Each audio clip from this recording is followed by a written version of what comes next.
Hello friends, स्वागत है आपका अपने यूट्यूब सिद्धार्था जॉब पॉइंट पर। आज का टॉपिक है बुद्धि के सिद्धांत का प्रीवियस ईयर क्वेश्चन।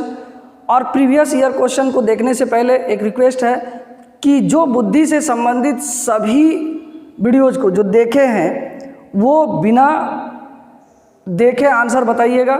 एक दूसरी बात, जो वीडियो को नहीं देख पाए हैं तो डिस्क्रिप्शन लिंक में दे देंगे, वहाँ पर सारे वीडियो आपको मिल जाएंगे, चाहे गिलफोर्ड का हो, स्टर्नबर्ग का हो, या फिर जाके आपका बीने का एक खंड का सिद्धांत हो, द्विखंड का सिद्धांत हो, त्रिखंड का सिद्धांत हो, समूह सिद्धांत हो बुद्धि के। ये सभी बुद्धि से संबंधित एक भी प्रश्न उस वीडियो को देखे होंगे तो एक भी प्रश्न बाहर नहीं रहेगा, ना छूटेगा, और पूरा डिटेल भी किए हुए थे। तो आइए पहला क्वेश्चन देखते हैं हम लोग। बच्चों की सामान्य बुद्धि लब्धि 90 से 110 के मध्य है, वह है सामान्य बुद्धि, प्रखर बुद्धि, उत्कृष्ट बुद्धि या सामान्य बुद्धि।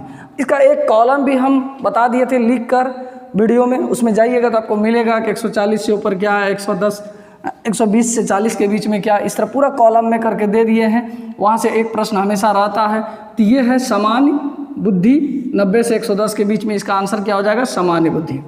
दूसरा क्वेश्चन है बुद्धि लब्धि सामान्यतः डैश रूप से शैक्षणिक निष्पादन से संबंधित होता है। आप कोई भी शैक्षणिक कार्य कर रहे हैं तो आपकी बुद्धि जो है यदि मध्य में रहेगा, उच्च में रहेगा, या कम से कम में रहेगा, या पूर्ण रहेगा, तो आप किस तरह से उस शैक्षणिक को निष्पादन कर सकते हैं। तो इसका आंसर क्या हो जाएगा, उच्च। जिसका बुद्धि लब्धि उच्च होता है वही शैक्षणिक संपादन या निष्पादन कर सकता है। तीसरा क्वेश्चन है बहुबुद्धि सिद्धांत के अनुसार सभी प्रकार के पशुओं, खनिजों और पौधों को पहचानने और वर्गीकृत करने की योग्यता डैश कहलाती है। अब देखिए, ये जो हार्वर्ड गार्डनर का सिद्धांत देखे होंगे ना, तो वो एकदम सीधे से मार देगा। वो बुद्धि के कई प्रकार बताते हैं। बहुबुद्धि गार्डनर का जो था उसमें प्राकृतिक बुद्धि के अंतर्गत क्या होता है कि प्राकृतिक चीज़ों के बारे में वो समझता है, जानता है, यानी प्राकृतिक चीज़ों के बारे में वो वर्गीकृत कर लेता है, या प्राकृतिक चीज़ों के बारे में उसको ज्ञान होता है। तो ये था प्राकृतिक बुद्धि। इसका आंसर 16 वर्षीय बच्चा बुद्धि लब्धि परीक्षण में 75 अंक प्राप्त करता है, उसकी मानसिक आयु डैश वर्ष होगी, 15, 12, 8। आपको हम मानसिक आयु निकालने के लिए, IQ निकालने के लिए एक फार्मूला बताए थे। IQ इक्वल टू होता है mental age by real age into 100। अब इस फार्मूला पे यदि हम लोग बैठा दें, IQ दिया हुआ है कितना, 75 अंक ला रहा है, तो 75 उसकी IQ हो गई। 75 इक्वल टू मेंटल एज हमको निकालना है, मानसिक आयु निकालना है, डैश वर्ष होगी, तो 75, तो mental age into 100 by real age. अब इसको क्रॉस मल्टीप्लिकेशन करेंगे तो MA इंटू 100 इधर आ गया, उधर चला गया। रियल एज उसका दिया हुआ है 16 वर्ष, रियल एज 16 वर्ष दिया हुआ है, तो इधर से 75 इंटू 16। अब ये देखिए 100 तो इधर मल्टीप्लाई, उधर क्या हो जाएगा, डिवाइड हो जाएगा। तो ये 25 से दोनों कट रहा है, 25 तिया 75, 25 चौका 100, 4 चौक 16, यानी इक्वल टू 12 ईयर्स। 12 ईयर्स, इसका आंसर क्या हो जाएगा, 12 वर्ष। आइए अगला प्रश्न देखते हैं हम लोग। अगला प्रश्न है बहुबुद्धि सिद्धांत के निम्नलिखित निहितार्थ देता है सिवाय। देखिए, हम लोग गौर नहीं करते हैं, प्रश्न में सिवाय रहता है और खोजने लगते हैं आंसर, जिसके कारण गलती होता है। सिवाय मतलब होता है गलत कौन हुआ है इसमें, यानी 3 सही है, 1 नहीं है संबंधित। तो बहुबुद्धि का सिद्धांत क्या है, बहुबुद्धि का सिद्धांत के तहत मनोवैज्ञानिक का मानना है कि हर व्यक्ति में तरह तरह की बुद्धि होती है, यानी बुद्धि का कोई 1 खंड, 2 खंड, 3 खंड या गिनती में नहीं कर सकते हैं, बहुबुद्धि में। तो बुद्धि से संबंधित वीडियो तो बनाए ही है, उसकी विशेषता वाला टॉपिक देखिएगा आप लोग, विशेषता से संबंधित है इसका। संवेगात्मक बुद्धि लब्धि से संबंधित नहीं है, ये तो गलत नहीं है। बुद्धि प्रक्रम संक्रियाओं का एक विशिष्ट समुच्चय है, समुच्चय मतलब मिला हुआ है, जिसका उपयोग समस्या समाधान के लिए किया जाता है। ये समस्या समाधान के लिए बुद्धि का उपयोग किया जाता है, लेकिन वो समुच्चय नहीं है, यानी इंटरसेक्शन जिसको कह सकते हैं इंग्लिश में, भी एक विशिष्ट समुच्चय नहीं है। तो ये वाला गलत है, यानी इसका आंसर क्या हो जाएगा, टो हो जाएगा। अगला क्वेश्चन है डैश के अतिरिक्त बुद्धि के निम्नलिखित पक्षों को स्टर्नबर्ग के त्रिरत्न सिद्धांत को हम लोग त्रिपाचीय सिद्धांत भी कहते हैं, त्रिरत्न सिद्धांत में संबोधित किया गया है। देखिए, त्रिरत्न सिद्धांत के तहत स्टर्नबर्ग ने 3 चीज़, एक विश्लेषणात्मक बुद्धि, दूसरा अनुभाविक बुद्धि, और तीसरा जो है आपका व्यवहारिक बुद्धि कहा है। तो आप वीडियो को देखिएगा तो सीधे सीधे इसमें आंसर आपको मिलेगा। पहला संदर्भगत, अवयवभूत, सामाजिक, आनुभाविक।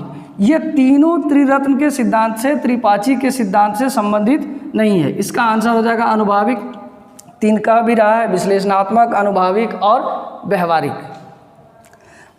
आइए अगला क्वेश्चन देखते हैं हम लोग। हार्वर्ड गार्डनर का बुद्धि सिद्धांत डैश पर बल देता है। देखिए हार्वर्ड गार्डनर बुद्धि के 9 प्रकार बताए हैं, ये हम आपको वीडियो में बताए भी हैं। बुद्धि का 9 प्रकार बताएं, डैश पर बल देता है।